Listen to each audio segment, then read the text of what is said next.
Hello everyone, my name is George from Anchor Creative Education and welcome to another episode of George Explains. I'm going to really quickly explain when to use was and when to use were. Was and were are types of verb. They can be auxiliary verbs. They show you that you are being something. I was tired. You were being tired. They were tired. They were being tired. Tired. Now the word was is for one thing. It's for a singular thing. So my car was silver. I was angry. He was tall. Was is the past tense of the word is.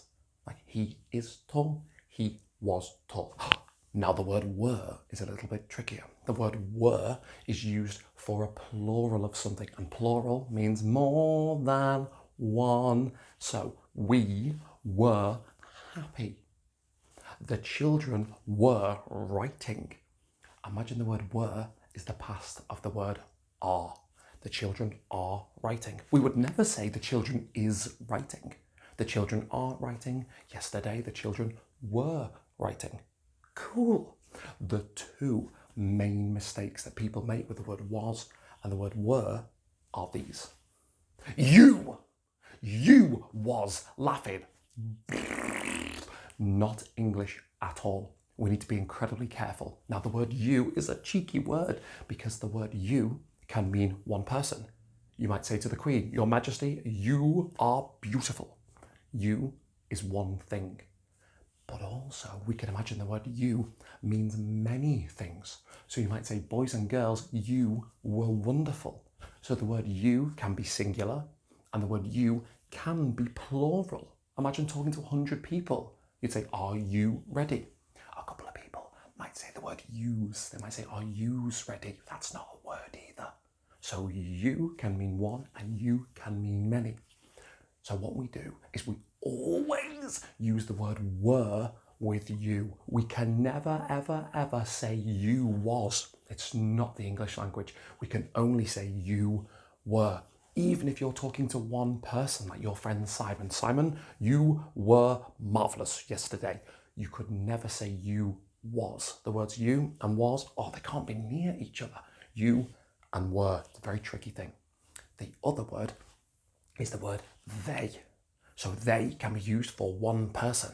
Like, what are they doing? And they can be used for many people. Imagine if you had an inspector downstairs in your school. You might say, where are they? They are at reception. Is it a boy or is it a girl? We don't know, so we might refer to it as they, or if that person would prefer us to use the word they.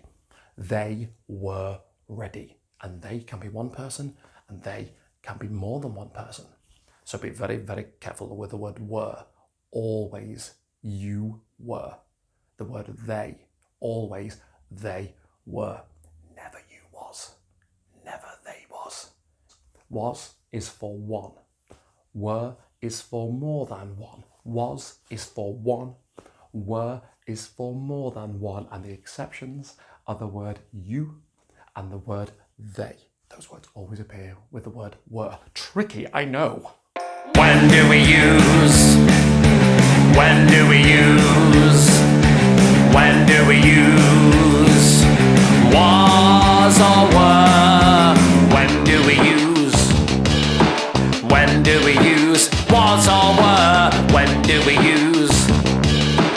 When do we use? Was or were? We use was for something singular. We use were for